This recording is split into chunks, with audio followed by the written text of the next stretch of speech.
So throttle body cleaning. So ito yung throttle body niya.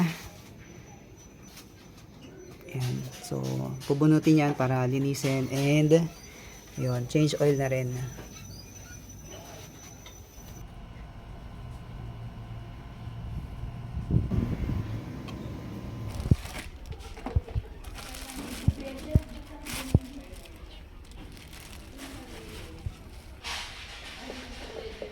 Paano?